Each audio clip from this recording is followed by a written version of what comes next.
Down 3-1. We smashed the Warriors in game fucking 5. Game 6, we smashed them again, bro.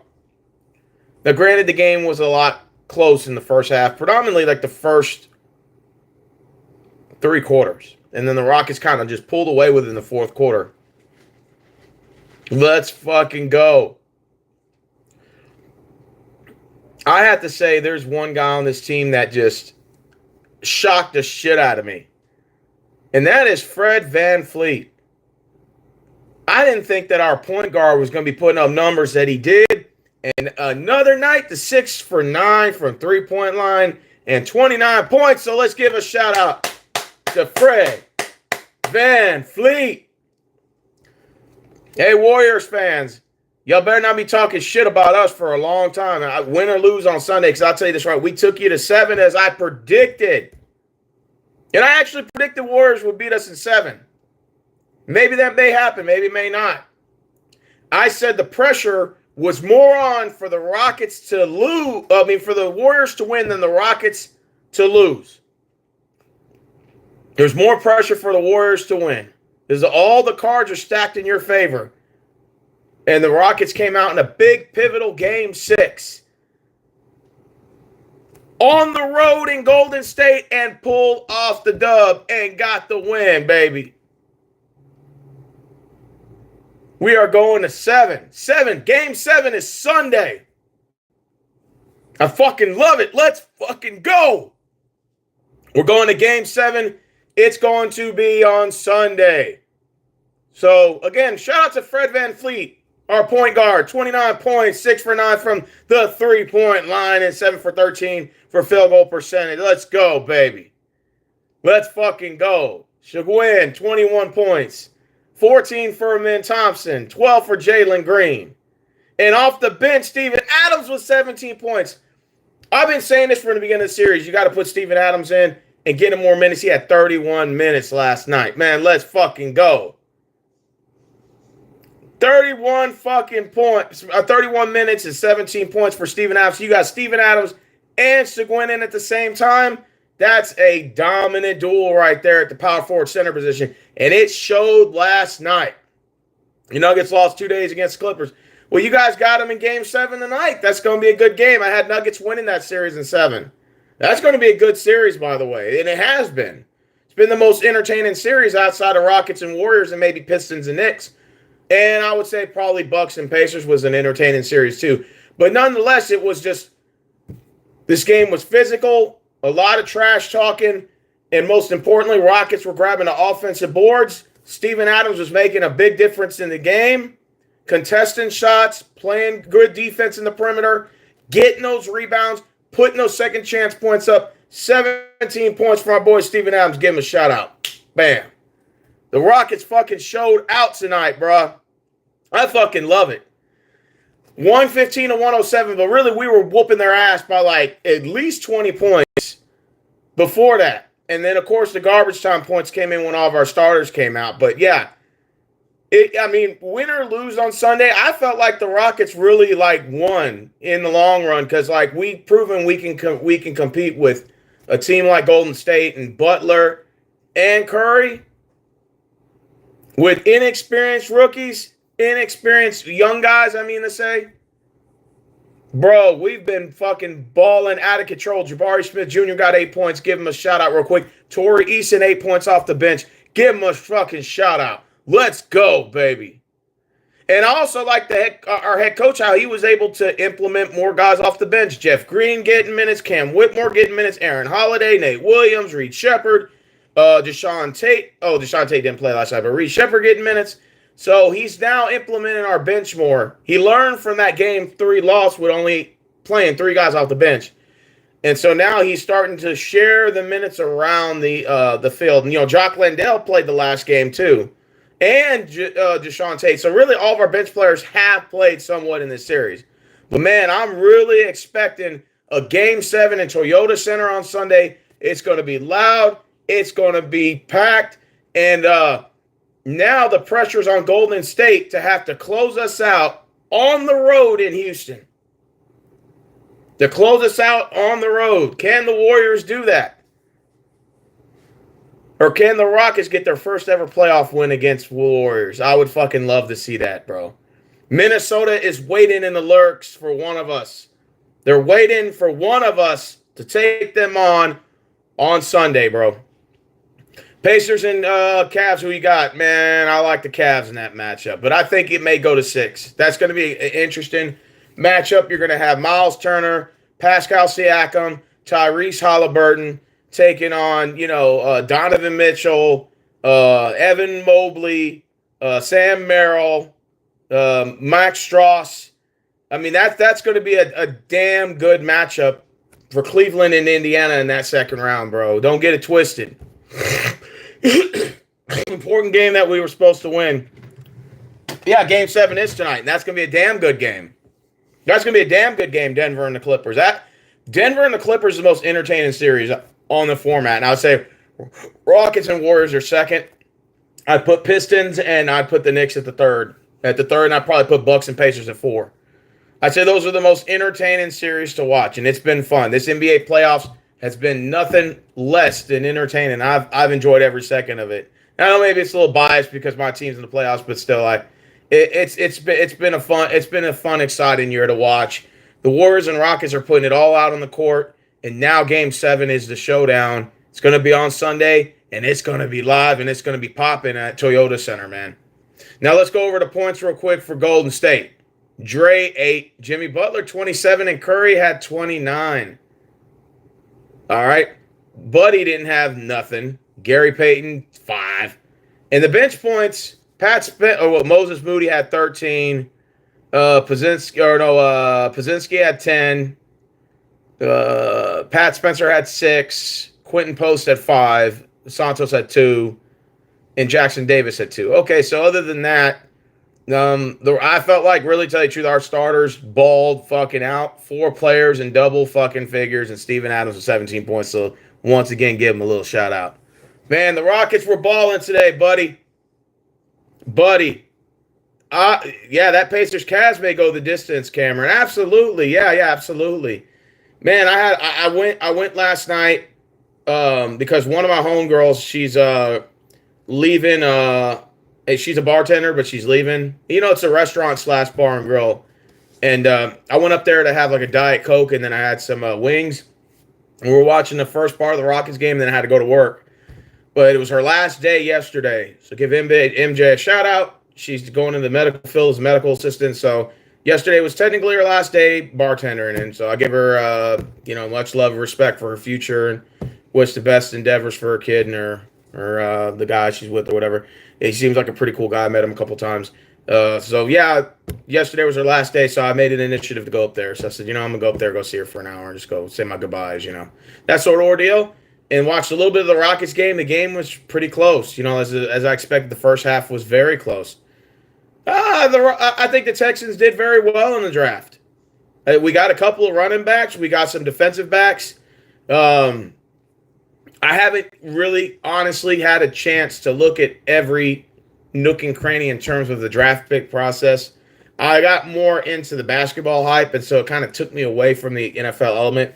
So I'm going to have to go back and look at every single draft pick. But I know we got a running back in the draft that was pretty decent. We got an offensive lineman. We do need an O-lineman. We lost Jeremy Tunzel. So we needed somebody to replace him. And then we did get a wide receiver, because we lost Diggs. Diggs went to the Patriots. So, of course, like I said, I'll probably look over all of our draft picks to see where we went to. But the Titans had a really good draft, especially drafting Cam Ward with the first pick. That was an excellent fucking pick. That they needed a quarterback. They got a quarterback, and that's exactly the best quarterback on the board. And then, Jacksonville got Travis Hunter. That was a very good pick. So I felt like the AFC South was kind of knocking on the door right away with the 1-2 punch and acquiring some top draft picks. And so, shout out to the AFC South for once, But anyways, the NFL times and dates comes out in 12 days or 11 days and counting. So I'm looking forward to that. People have been asking me, who do you think Texas should play in week 1? I'm like, I don't give a shit. This year is the first year I'm going to say I don't give a shit. whoever we draft is whoever we draft. Whoever the NFL gives us on the first game is whoever. Usually, I always like the division opponent. I like Colts or Titans. I like playing Jacksonville later on in the year in October. Usually, they'll schedule us in Jacksonville in October, and then they'll let Jacksonville come down here in December, January, because we're closed Roof Stadium.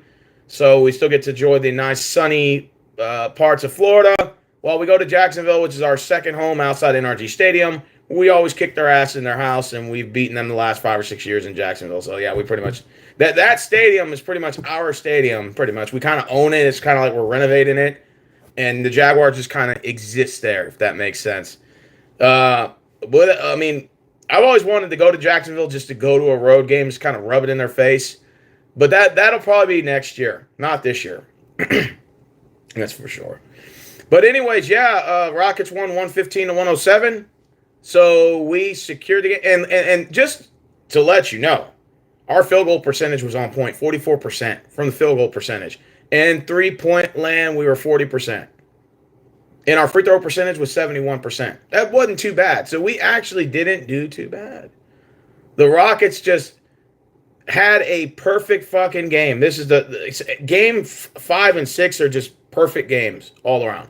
And I like how we now implemented Steven Adams into even though he's coming off the bench, he's got 31 minutes. So bringing him in is a big difference, and it helps him, with Seguin in the paint. So, acquiring those rebounds, getting those contestant shots, and, again, and getting points. Steven Adams can score. And he proved that yesterday with the 17 points he had off the bench.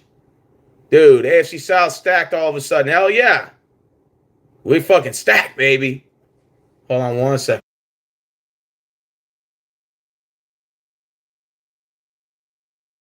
My bad. Apologies. But anyways, so we got game 7 coming up. So let's go over to what time the game is. I think we are the first game on the schedule, or they scheduled us to the later game. You know what's funny? We got a round 2 game before us, as the Cavs and the Pacers will play, I believe, at 5 o'clock. It's going to be a TNT game. And the opening line is Cleveland is a 7.5-point favorite. So if you take Indiana, you get 7.5 points to start the game. And you can go by the point spread. Rockets Warriors, that game is at 7:30. That game's going to be on TNT. That's going to be following the Pacers Cavs game. The Rockets are a 2.5-point favor. So if you take Golden State, you get 2.5 points.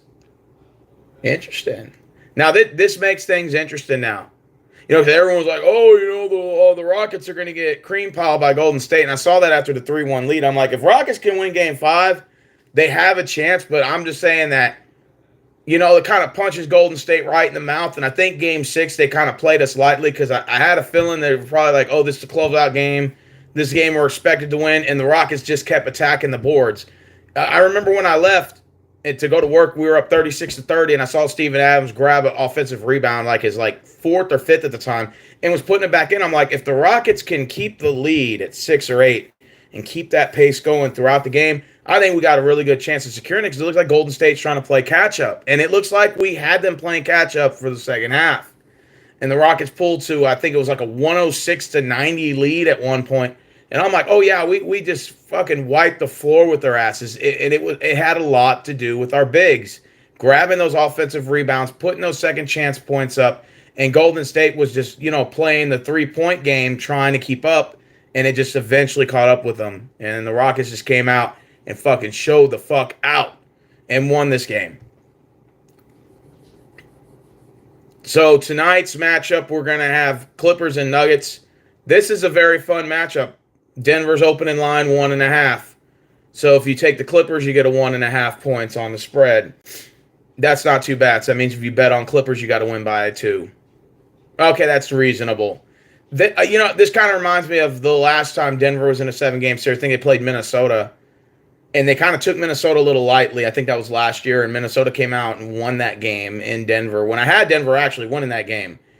So I will say that I think this time, Denver finds a way to get the win. For me, I think personally the matchup for OKC would be better if Denver was to play them versus versus if it was the Clippers. I think that I think that game would be too fast paced for James Harden and for Kawhi Leonard. I mean, I do like Powell. Don't get me wrong; he's pretty good. But again, I think that OKC would just outrun them in that case. I think the Thunder would absolutely wipe the floor with the Clippers in 5. Versus you get the Nuggets, you're looking at a possible 7-game matchup. And I even had Denver going into OKC and winning Game 7, and I had Denver taking on the LA Lakers in round 3. Obviously, no. I had Denver. Yeah, I had Denver in the Lake Show, and then I had Lake Show winning.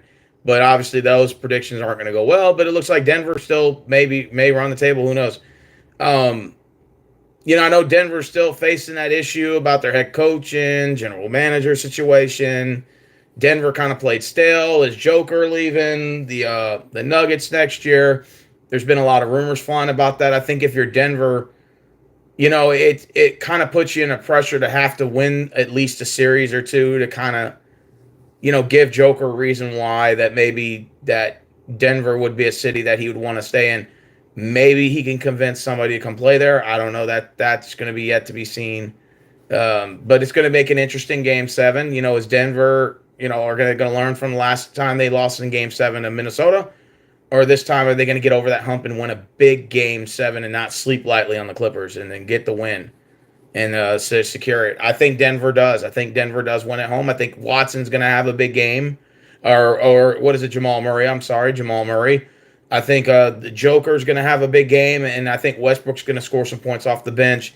Is going to help facilitate that win for Denver. I got Denver winning by 7 or 8 points in that game.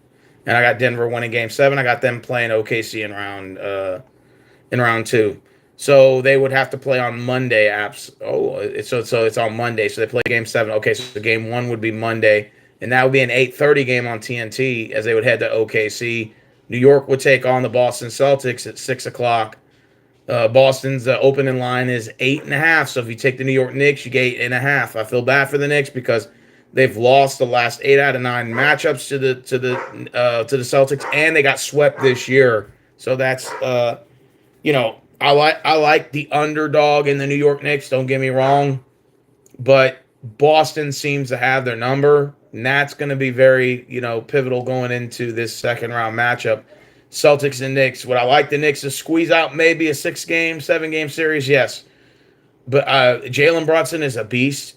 40 points dropping on the Pistons. Are you kidding me? This guy's averaging 30 plus a game in the playoffs. Jalen Brunson is fun to watch. He's a fun player to watch. In that 40 games off the ISO with the spin move, the fadeaway shot, sick. The guy's just balling out of control. I like the New York Knicks, but I don't know, man. I like, the addition of, you got Cat Williams in the post. So that's also a good move, too. But I don't know. I just don't see the New York Knicks beating Boston in a 7-game series. I think the Celtics might end that probably in 5. Probably real early, Celtics are the defending champions. I still have them coming out of the East. I don't see why I still wouldn't have them in this case. So I'm going to go with the Boston Celtics to beat the Knicks in 5. I think the Knicks just don't match up well against the Celtics. But then again, that's what we have to yet to be seen. And so now we just got to wait for the Rockets and Warriors winner to take on Minnesota. And it looks like that game will not be played till Tuesday, Game 1. So if the Rockets win, Minnesota comes to Houston, Game 1 on Tuesday. If the Warriors win, Golden State heads to Minnesota for Game 1. So this is, if you're Minnesota, would you rather have the home court advantage against a more experienced ball club that maybe could outmatch you? Or do you go on the road and play a team who's young and explosive, but doesn't have the playoff debt experience? And, a guy like, what's his name? AKA, Anthony Edwards, who is very capable of scoring in deep playoff scenarios. He's also been to the Western Conference Finals. He's his 5th year in the league. And so would the experience trump the youth again in this case? So if you're Minnesota, would you rather go on a road with a team that you're probably more experienced in? Or would you rather go at home with the team that has more experience than you, championship wise. So it's a lot that it's a strategy. It's a chess move. If you're Minnesota, would you rather go on the road and beat a team you probably have more confidence in beating, maybe, or do you go at home and face a team that has won 4 titles with the players they still have, and what do you do? That Ant-Man's got 5 years on him. So what do you do if you're Minnesota? What do you root for there? Do you want the home field advantage against a team that might beat you, or do you want to go on the road against a team you might be able to beat in a 7-game series? There's a little bit right there of a gambling. What are you gambling? If you're gambling, man, what are you gambling on? That's something to think about. And I'm not saying Minnesota can't beat Golden State in a 7-game series with the home field, but it's just more added pressure. It's more added pressure to have to do that. And then if you play on the road at Houston, sure, Houston's a young team. Sure, they're explosive. Sure, they may drag you to 7. I'm not saying it's going to be the road's going to be easy, but what is your best chances at Houston or versus Golden State at home to start 7-game series in the semifinals? That's a strategy poker move. If I'm Minnesota, maybe I'm rooting for Houston to win and go to Houston. I can get a split down there and take my chances rather than have to win 2 games at home against a Golden State Warriors team who can still red hot and can still win, in pressured situations and still have that Curry on the court and then Jimmy G. So it's if you're a gambling man, what are your odds there? What are you going to gamble on, at home or on the road? It's a tough one. So this makes it kind of like an interesting chess move, poker move, But nonetheless, Rockets and Warriors, I did pick Golden State to win in 7. I had that at the beginning of the series. I'm excited that the Rockets didn't give up. They showed a lot of fight. They didn't they didn't fear Draymond's trolling efforts, or they didn't fear, what's his name talking shit to Curry or Jimmy G or anything like that. I love how they stood up to those guys. Win or lose, I think that the Rockets accomplished a lot in this series. I think that they've proven their doubters wrong and had a young team that was supposed to probably lose in 5, all of a sudden now are in 7 and have home court and could possibly win game 7 too. Especially if 3 of their home games, 2 of them were blowouts against the Warriors. One of them, they did kick our ass. I'm not going to lie. And you look at that, the Rockets are like, okay, I kind of like my odds here at home, So it's like I said, the pressure's more for Golden State to beat us than it is for us to lose to them. So this series is for them to beat us. So they have to come out and beat us. Oh, yeah, absolutely. Rockets and Pacers did play great this year. I love that young Pacers team. Tyrese Halliburton stepping up, becoming probably mid-tier superstar now. His name's starting to get a little more notoriety. You got Miles Turner and his rim-protecting experience. And then, of course, you got Pascal Siakam that just adds that tenacity to there and that veteranship and championship experience with the Raptors. So it all kind of like falls in one place with the Pacers. I think they got the coolest home court look. I like the Indy spray painted. It gives like a spray paint child skateboarder look with the logo where it's kind of faded in the background as if it's like a shooting star almost. I kind of like the logo. I like the court. I thought that was really cool. I know Indiana's dying for a championship too. So is Cleveland. It'll be interesting to see who wins tonight. Yeah. I'll be at work, so I won't be able to watch. I'll watch the game, but at work, unfortunately. Well, I won't say unfortunately. I'll say fortunately. I'll watch the game at work. It's going to be at 6:30. Again, Denver's opening line is 1.5. So if you take Clippers, you get 1.5 on the point spread. The over-under is 207.5. So if you half that, they're saying each team is going to score 103.2. So 103 points. That sounds about decent. I mean, most of the games have been going over that anyway.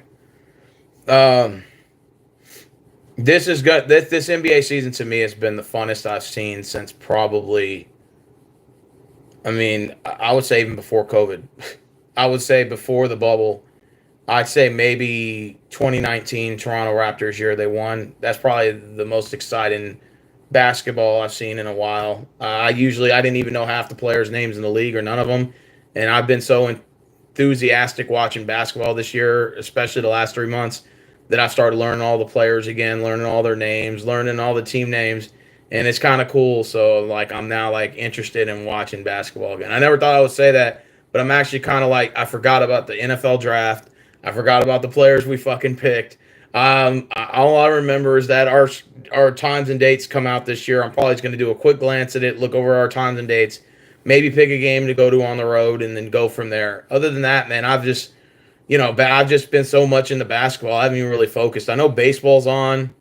Baseball's into like the 30 something game mark, and I kind of was looking at some of the Rangers games, but of course, when basketball's on, I'm not going to focus on baseball, so that'll be like a July thing. Right around July 4th to me is when baseball kind of starts for me. It's kind of like looking at the standings, looking at the team rosters, and all that. The first time since 2020. Yeah, me too. This is the first time I've actually started watching basketball like thoroughly in like 6 years since I think the Raptors won in 2019. Now I do watch the finals. I watched the Suns Bucks finals. Don't get me wrong. I watched the Nuggets take out the Heat. That was a good NBA finals. But I never really just watched the games thoroughly. Like these games, I'm actually watching them from start to finish. It's crazy. Then I'll go back and watch the highlights and the breakdowns. And I'm like, man, I'm actually kind of excited to watch NBA basketball. It's like this is what I was missing. Like I think what was missing in the NBA was the rivalries and the natural hate teams had for each other. And players were just way too friendly with each other, and I just felt like they really weren't going at it with each other, and I just felt like that just competitive edge was gone, and players were just secure in the bag and not trying. And then you had the management, the game manager, where they sit out like 30 fucking games, and this, and I just got tired of it. So I just said, I was watching when the NBA Finals. Other than I'm not watching this shit. And this year, I felt like last year I noticed they did it with the Bucks and the Pacers in that little tournament they have in November, and the Pacers took their championship belt and ran off with it, even though the Bucks won. And they're like, "Hey, where's my belt at?" And Giannis was all like one in the box, the Pacers or the Pacers players, and it kind of added a WWE moment. And I was like, "Okay, that's kind of cool, but we need to see a little bit more." Because I mean that's great and all for like ratings and stuff, like if you like wrestling, but other than that, we need something like a little bit more. We need like that natural hate that players have for each other, and I think we saw it this year in the playoffs. I saw it this year. What made me start getting into basketball this year? Well, I went to Dallas last year in November. And I still have those videos up. You guys can go look them up, but you have to go scroll back to November of last year. I went to 3 Mavericks games. So I got to see Luka in Dallas. I tried to go to the 31st game against the Rockets when they were coming to Dallas, and I couldn't go because my boss at the time wouldn't give me that day off, but he gave me November 1st off through the 7th. And I said, okay, well, that's what's up. I'll just take off for the, 1st and 7th. So I went to 3 Mavericks games against the Magic on that Sunday, and they won. The Pacers game on that no, Sunday, and then Pacers on Monday, and they lost that game to Rick Carlisle and the Pacers. And then that Wednesday against the Bulls, they just wiped the floor with them. And I was thinking about staying until Friday to play the Suns, but I was like, nah, I'm not going to do that. I'm just going to come home. And so what I did was I told my friend, hey, I'll buy you a ticket to the Suns game, so you can go watch that game. And he watched it. It was a damn good game. It ended in like the very last second. I think Kevin Durant hit the game-winning three at the buzzer, or like close to the buzzer. And the Suns ended up winning that game. But yeah, I sent Travis to like 8, or I think I sent him to 9 Mavericks games this year, just to be nice. So he got to go to the last game against the Raptors, the end of the year, and they won that game. I sent him to other games as well. He went to like 9 games. So I thought that was really cool. And, I haven't been to a Rockets game in like 2 or 3 years. It's probably been about about 2 or 3 years. But, man, I love these young guys, man. I love Seguin, like, stepping up. He's showing out. Steven Adams has been a complete great addition to this team. I love Jabari Smith Jr., a beast. Torrey Eason, another great bench player that we got, who's a rim protector and adds sort of tenacity. Then you add D Brooks, and we get D Brooks in here. That was another great asset that we brought on the team to bring that veteran presence. And then Fred VanVleet, another guy that we brought in and can just shoot out, lights out, man. This guy is just, he has been the MVP of the first round, for the Rockets at least, I would say. Even more so than Jalen Green and Seguin. I would give the game ball to, if I was the Rockets and the season was in, I'd say, hey, game ball goes to Fred VanVleet, man. That dude has been fucking just balling out, man. Balling out. I mean, just for some reason, he plays the Warriors with confidence. He shows no fear. I fucking love it. Hey, Danny Golden, what's up, man? I should be lit. Go Dubs. Oh, it's the game 7 is going to be straight fire. I think at this point, I think the Warriors know we're for real. I think they know this is a young team, not to tread lightly on us. We punched them in the mouth several times. I think they're fully aware of this. They're fully aware of what the situation is. And they know that, come fuck around and find out. And if you play us lightly, this is what you're going to get, And like I said, the Rockets are maybe not securing home court advantage per se, winning on the road. But we got the one win we needed, and that was game 6. And we went in there and, like I said, we took it from them. So the Warriors know that they're not going to be able to just tread lightly on us for game 7. They know they're going to have to come out on fire to start the game. The last thing you want is the Rockets starting up the game up 8-0. It's like, don't sleep on us. You know what I'm saying? We're a young team. We're inexperienced, but don't sleep on us. They're just as hungry to win this series as you are. And like I said, the pressure is more for the Warriors to beat us than it is for us to lose to them. It's a win-win for the if the Rockets beat them, it's even better. It's a bonus. But if we lose, that was what was already supposed to happen based on our inexperienced youth versus their veterans. And that was already expected, and the history behind the rivalry between Warriors and Rockets and them beating us 4 times. This was already expected, so that's why when I looked into this series, I said it's kind of a different series than it was in the past. The James Harden, the Dwight Howards, the Trevor Ariza's, the Corey Brookers, the Patrick Beverleys, and so on, and all the other players that we had when we played up against Golden State the previous 4 times. The Westbrook played against the Warriors. So Chris Paul. So this is definitely a different roster. It's a young roster versus veterans going against a youthful Warriors team at the time, and they became the one of the top championship dynasties of all time. In the roster they had with Clay and Curry and Green and so on and so on. Andre Iguodala. May I say more? So now it's kind of reverse. They're in the veteran position and we're at the rookie stage. And so it kind of is a reverse in this storyline. So that's why I kind of say that this series is a little bit different than the previous 4 times we played. But nonetheless, the Warriors had they sort of have the upper hand, and they still do going into this game. So if you're the Rockets, the Warriors are going to come in wanting to win, and obviously we got to come out. I would say, if we're going to beat Golden State, I don't think it's going to be close if we were to win. I think you're looking at something similar to Game 5. I think the Rockets are just going to have to come out, guns fucking blazing, and scoring right off the bat, and getting to the basket, getting those offensive rebounds, and just getting the win. You know what I'm saying? I think Rockets are going to have to literally strip Golden State of that shit. And if you're the Warriors, I think, you're going to want to play probably a fast-paced, up-tempo game. You're going to make sure the threes are going in. You're going to make sure you're getting the defensive rebounds right. You want to take away the Rockets' ability to get offensive rebounds, and of course, ball distribution and making sure all the players are getting involved in scoring. And so, if you're Golden State, you're going to want to win in that Texas shootout. So Golden State, if they were to beat us, it probably would be maybe a close game, if not maybe something under 10. If Rockets were to win, it probably could be a blowout. I'm just saying. You could be looking something similar to that. I mean, the pattern was kind of showing how that was. Is this a game where the game's close? The last 5 minutes of the game, Warriors pull up 10 at the end? I mean, that's kind of how the story was written when the Warriors beat us the last 2 times they played us. And is that kind of similar to that? I mean, this has been a grueling out series. Usually when we play the Warriors, I have a lot of confidence in wanting to beat them because of my natural hate.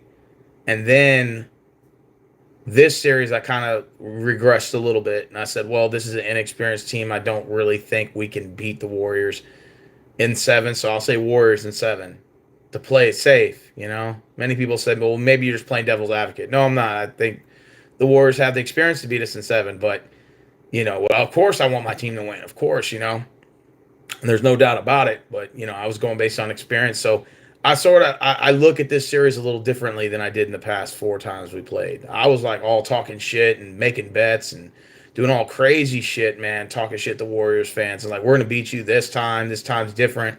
Blah blah blah blah blah. We got Dwight Howard. We got James Harden. We got CP3. We got all these players. And then now it's sort of like we don't have those veteran players outside of Fred VanVleet and Steven Adams. And so I'm like, I don't know if we got the pieces to beat Golden State in a 7-game series, but I would like to see it a little interesting, maybe go to 7 with these young guys. I kind of like it. I like the fact that I love the Torrey Easons. I love the D Brooks. I love how these guys are not backing down. They're talking shit to Draymond. They're talking shit to Curry, and they're fighting for those loose balls. There's little scuffles going on. I love it. This is what playoff basketball is all about. This is what NBA's been missing for at least since before COVID, since 2019. I would say that since COVID hit, it's been boring basketball for the last 5 years, and I think now you're starting to see things sort of speeding up a little bit, sort of ramping up, and I want to say that I'm excited. If the Rockets were to lose Game 7, it wouldn't hurt my feelings. I would say we lost to a team that was more experienced than us. But if we beat them, I think that is the cherry on the icing on the cake. Sure, Warriors fans are going to say, "Oh, well, the reason why you beat them is because look how old Curry is." So they're going to try to justify it. Oh, well, look at Butler; he's a choke artist, and I'm like, yeah, but I mean, Curry's still playing up the playoff form. Yeah, he was a little hurt in Game 5, but he showed out in Game 6 still at 29 points. So he still had more points, and in the next game. So it's obviously his injury didn't place in that much, but they're gonna say, "Oh, it had to take you to beat Curry when he was 36 or 35 or 34, however old he is." And I'm not gonna listen to that because I'm gonna say, well, that has nothing to do with that. You know what I'm saying? Curry's still showing out, even at his age, still doing those things. Just to say, if we beat the Warriors in 7, it would be nice to say that out of all the times we played, finally there was one time we got them. Maybe like, you ever remember that movie, My Little Giants? Remember like that saying they said, even if they beat you 100 times, there's still that one time they didn't. It's kind of like that. Like, even if the Warriors beat you 100 times, 99 times out of 100, there's still that one time. So I'm kind of referencing My Little Giants. Or was it the Little Rascals? I think it might have been Little Giants or Little Rascals. I forgot which one it was. One of those goddamn movies, they said that. And I remember that reference, and I'm going to use that reference. Remember that time when the Warriors beat us 4 times in a row? Yeah, I know it itches. But remember the one time in 2025 we finally edged them? I'm hoping that'll be Sunday. And if we lose to Golden State, I can always make the excuse that we're inexperienced. I'd say we're inexperienced. Because Curry wasn't old if we won. If we won, Curry was too old. But if we lost, and we got to take that L, well, I'll take it. But we're inexperienced. That's my excuse. So I'm pulling my trump card for that. Not a reference to Donald Trump, by the way, but just my trump card to say that. That's my excuse for us not winning on Sunday, our experience.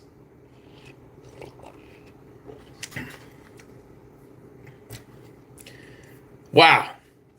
I must say, guys, I had a lot of fun. This NBA playoffs has been nothing less than exciting.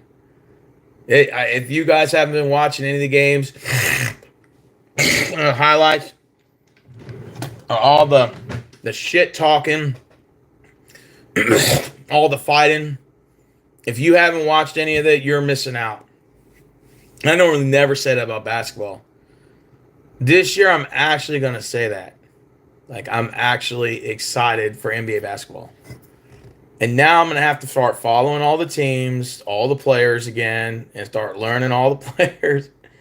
I'm going to start learning all that shit. And I'll memorize it. I'll keep a memory right up here. I'll start remembering all the players and stuff. I actually am shocked to say this, but I actually don't miss football. I don't know why. Maybe I'm just saying that now because it's May. So maybe I might feel differently in like August and September, right? So maybe I'm just like blowing smoke. But this basketball's, if it keeps me occupied till June, I'll look past the draft. Just I'll kind of, or the NFL times and dates. I'll just kind of glance at it. Oh, okay, that's who we're playing week one. Oh, that's who we're playing in December. Oh, that's who we're playing the last game. Okay, cool. Any notable games, a Thursday game or a Christmas Day game or something. Oh, okay, that's that. Okay, cool. Then I'll just turn it back on basketball. Like I've just been really excited about it because usually after football season ends, in the past, at least the last 5 years, there was really nothing to watch, and you didn't want to watch basketball, so you're like, so I literally got nothing to watch from February till freaking September. Oh my god! Now basketball at least will occupy my mind till June, late June, and then after that, I just have to bear through 2 months of baseball till preseason starts, and then once preseason starts, I'll get back into football, I guess. And then college football will start for me, and then I'll get back into my Longhorns, and then Texans football as soon as the regular season starts. So yeah, man, it's been a fun year, man. It's been a fun year, and I can't wait for Game 7, Danny Golden. I hope we kick the living shit out of you guys, just like we did the last 2 games. I want to just take it from you, man. I just want it so bad. So this is a big game. This is an elimination game. It's like a March Madness game. It's the last game of the season for one of us. And the Rockets in Golden State knows what's at stake. It's the first round. The loser goes home. The winner moves on to play Minnesota. There's a lot at stake right here. So it's the second round trying to get out of this round. So someone's season is coming to an end tomorrow. Wow. I've never been so fired up for a basketball video. I cannot believe I'm even saying that. Like, just the thought right now, the energy that I'm putting into this video. If you guys haven't been watching basketball, NBA basketball, I suggest you go watch the highlights, all the games. Type in NBA playoff matchup fights or something. You'll see a bunch of cool stuff, man. Like I said, it's just been, I've been so fired up. I'm just so excited, bro. Anyways, well, I guess that pretty much sums up my video for today because I don't really know what else to talk about. If there's anything else to talk about? Who do I have to win the NBA Finals now that you're the Lakers? Now that you picked the Lakers to win because you thought LeBron was getting 5? Well, yeah, I thought the NBA was going to rig it to have a Boston Lakers Finals. I guess it's not. I guess it's not going to happen. I guess the NBA is going in another direction. What direction are they going in? Are they moving away from LeBron? Does LeBron go somewhere else next year? Does he stay a Laker? Does he retire? Does he go back to Cleveland and does a retirement tour? Does he just say fuck it and goes to complete new different venue? And I'm not all for super teams, but I think if you're LeBron, the only way you get a 5th ring is to do another super team. I think it's the only way. I mean, there's plenty of teams he can go to that can give him an instant, probably good chance of giving him a ring. He could stay in LA and go to the Clippers right next door. He could go to Denver, Joker, Westbrook, Jamal Murray. He could go to San Antonio. Rumors is Giannis Antetokounmpo wants to go there. Now you got Giannis Antetokounmpo and Wamba. And you can have De'Aaron Fox, who's from here, actually from Houston. And then you have CP3 at the point guard, and then you bring LeBron James at small forward, or you can move De'Aaron Fox to 2 guard, LeBron James to the small forward. I'm just throwing that out there that would be kind of cool. Could LeBron go to Dallas and team up with Kyrie and Clay? Rumors has it that KD wants to go there. That's a lot to think about in the offseason, isn't it? It's going to be fun and exciting. This NBA offseason is going to be great. There's going to be a lot of good notable names on the free agency this year, and it's just going to just vamp up that. Now I'm looking forward to the NBA regular season schedule release dates. God damn it, who the Rockets plays opening night? I know usually they do the schedule like on the 17th or 18th of October every year, somewhere around there. All I ask is don't schedule us in Dallas or in San Antonio back-to-back nights like you did with the Spurs game on the 30th and the 28th. I didn't like that. That was the stupidest thing ever. It was the 26th and the 28th, I think. I think you scheduled this on like a Friday and on a Sunday or a Monday. Back-to-back games in San Antonio. Like, come on, man. I know NBA, you're desperate trying to save on gas money, but come on, man. Don't do that no more, bro. So NBA, if you're going to do the schedule, do it right, please.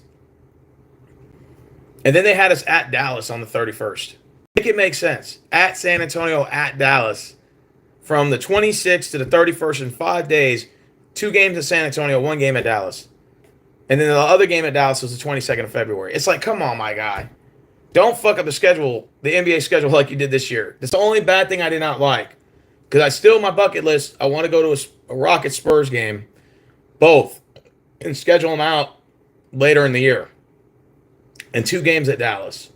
I like to go to 2 games at Dallas, Rockets at Dallas, and the Rockets to Spurs. Just to say that I've been to some road games, man.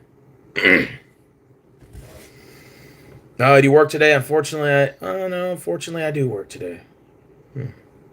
I do. Yes. Yeah, I do work today.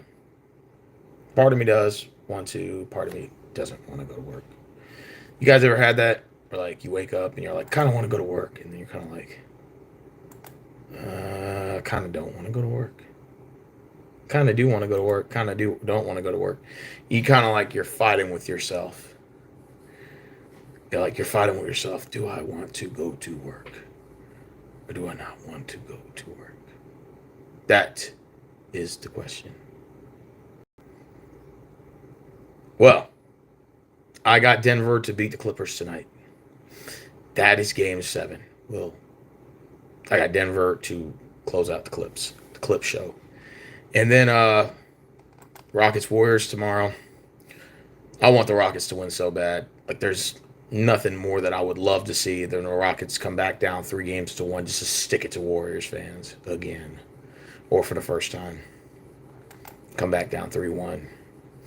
But something tells me I think Golden State actually does beat us on Sunday. I don't know how. It'll be like some like last second heave or something. From Curry or some shit. Like a last second, shot or something. I don't want to think about that, but it's, kind of in my brain that is a possibility. So like I said, I'll still be doing coverage on NBA games, even if we don't win tomorrow. Just to cover certain games or whatever. My off days are still the same, Wednesday, Thursdays. So if I'm off Wednesday or Thursday and there's some basketball games on in the second round, I'll probably go and maybe cover them or something. Maybe do like a little update. But yeah, these games have been too exciting not to watch. So if you guys haven't been watching the NBA basketball games, I suggest you start doing it. Unless you don't like basketball or you don't like sports. Maybe you're not a sports fan, so you're like, oh, I'm not going to watch that shit. Okay, cool. Don't watch the shit, but I'm just telling you, you're missing out. You're missing out. Okay, I'm heading up out of here. So you guys take care. I'll see you probably tomorrow. No, maybe tomorrow, and we'll go over the Rockets game a little more. Or maybe after that, I may do it Monday. Monday, like around this time, and we'll go over the Indiana Pacers, Cavs first game 1 that was played, and then the Rockets game 7, and a preview of all the other matchups. We'll do that.